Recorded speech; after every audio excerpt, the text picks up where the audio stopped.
अक्टूबर से 13 अक्टूबर तक यहाँ पर सभी लीलाएं संपन्न होंगी। प्रभु श्री राम के जन्म से लेकर के राज्याभिषेक तक की जो लीला, जैसे आप लोग आगरा में देखते हैं वैसा ही यहाँ पूरा मंचन रहेगा।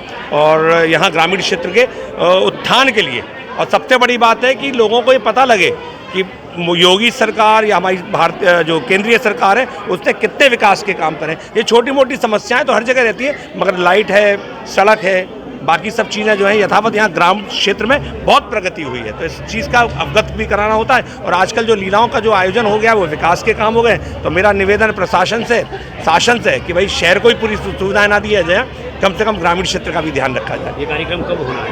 ये शरद नवरात्रि 3 अक्टूबर से यहाँ प्रारंभ होगा, 3 अक्टूबर से 13 अक्टूबर तक।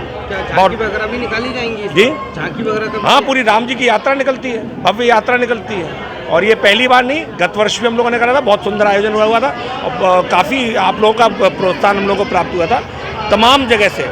और सबसे विशेष बात ये थी कि आजकल सोशल मीडिया का जो चलन है, तो उसके माध्यम से सीधे प्रसारण में विदेशों तक बैठे हुए लोगों ने यहाँ इसका अवलोकन किया था, लीलाओं का भी अवलोकन किया था, साथ साथ राम बारात का भी अवलोकन किया। पिछली वर्ष के अपेक्षा इस वर्ष क्या नया रहने वाला, क्या नया रहेगा? नया ये रहने वाला, पिछले वर्ष जो है कुछ ही अपने जो 2 गांव थे वो प्रमुख रूप से जुड़े थे।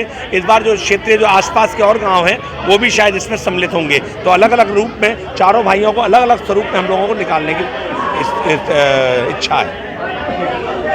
3 से 13 है। बहन जी, यहाँ पर रामलीला होने जा रही है, यहाँ की व्यवस्था कैसे हो, क्या प्रशासन से मांग? देखिए, प्रशासन और शासन से एक ही मांग है कि थोड़ा सा यहाँ पर एक नवीनीकरण होना चाहिए। और हमारा भारत जो है वो गांव से पहचाना जाता है, और गांव से पहचानने के कारण से हमारे भारत की जो पहचान है वो गांव है। और केंद्रीय हमारे प्रधानमंत्री जी मोदी जी हों या योगी जी हों, जो इनकी योजनाएं हैं वो गांव तक के लिए हैं, गांव के लिए हैं। तो सबसे प्रमुख बात है कि गांव में उन योजनाओं का विस्तारीकरण होना चाहिए। रोड की स्थिति आप लोग समझ सकते हैं, आप लोगों के माध्यम से, आपके चैनल के माध्यम से यही हम लोगों का, मेरी हाथ जोड़ करके प्रार्थना है कि कम से कम गांव की रोड बनवाई जाए और यहाँ पर एक बिजली की लिए एक व्यवस्था करवाई जाए। साथ ही में एक पुलिस चौकी, एक चौकी की व्यवस्था अगर हो जाएगी तो वो सबसे बढ़िया सर्वोत्तम रहेगा। हालांकि बहुत हमारे गांव सब बदल रहे हैं, हमारे सभी लोग हैं यहाँ, सचिन जी हैं, लक्ष्मीकांत भैया, सभी लोग हमारे साथ में जो है, हरिओम जी हैं, सभी लोग हमारे साथ उपस्थित हैं। पूरा गांव नहीं बल्कि यहाँ के कम से कम आसपास के क्षेत्र के जितने भी गांव हैं वो सभी लोग सहयोग कर रहे हैं। और अगर शासन और प्रशासन का सहयोग हमें मिल जाता है तो वो सोने में सुहागा होगा। तो आइए रामलीला का आनंद लेते हैं। 3 तारीख से 13 तारीख तक हम लोग सभी लोग, पूरा भारत, जहाँ ये कहा जाता है कि चंदन है इस देश की मिट्टी, तपोभूमि और गाँव है, हर बाला देवी की प्रतिमा, यहाँ बच्चा बच्चा राम है। सचिन जी, गाँव दिग्विजय में आज प्रेस वार्ता रखी गई है, क्या है मुख्य उद्देश्य? देखिए, प्राचीन सनातन काल से एक परंपरा चली आ रही है। भगवान राम के चरित्र को जीवंत करने का काम हमारे यहाँ जो रामलीलाएं होती थी वो गांव-गांव, मोहल्ले-मोहल्ले में होती थी। तो उन्हीं के निमित्त ये रामलीला महोत्सव जो लगातार आगरा में चल रहा था श्री मनकामेश्वर बाबा नाथ जी की कृपा से, तो उस महोत्सव को महाराज जी यहाँ मनकामेश्वर का ग्रामीण संस्थान का प्रांगण है उसमें लेकर आए हैं।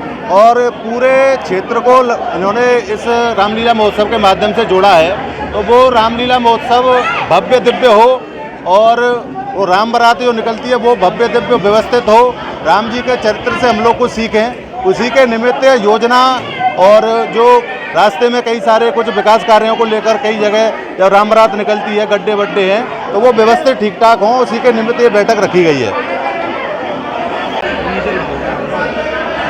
गाँव दिग्विजय में प्रेस वार्ता रखी गई है, आप वहाँ पहुँचे हैं, किस प्रकार का प्रेस वार्ता का मुख्य उद्देश्य है, किसको लेकर प्रेस वार्ता? इस प्रेस वार्ता का मुख्य उद्देश्य मनकामेश्वर महाराज जी के महंत जी द्वारा ग्राम दिग्विजय में भव्य 3 अक्टूबर से भव्य रामलीला का कार्यक्रम आयोजित किया गया है। उसी वास्ते यहाँ के दिग्विजय वासियों को और आसपास के लोगों को इस कार्यक्रम को भव्य रूप से संपन्न बनाने के लिए एकत्रित किया गया है। अब की बार क्या कुछ खास रहने वाला है? अब की बार, पिछली बार भी बहुत कुछ खास रहा था। महाराज जी ने इस बार और भव्य रूप से इसको आगे बढ़ाने की कोशिश की है और उम्मीद है शायद प्रदेश के मुखिया माननीय योगी आदित्यनाथ जी, मुख्यमंत्री योगी आदित्यनाथ जी शायद इसका उद्घाटन करेंगे, ऐसा महाराज जी ने उनको आमंत्रण दिया है। अगर उनके पास समय हुआ तो ये क्षेत्र हमारा और विकासखंड बरौली गौरवान्वित महाराज जी के चिन्हों से होगा। अब बनिए खुद के मालिक, पाएं अपना रोजगार। मात्र 13 लाख से शुरू करें और कमाएं लाखों रुपए प्रति माह। देवोम ईवी प्रो इलेक्ट्रिक स्कूटर की फ्रेंचाइज या डीलरशिप लेने के लिए संपर्क करें।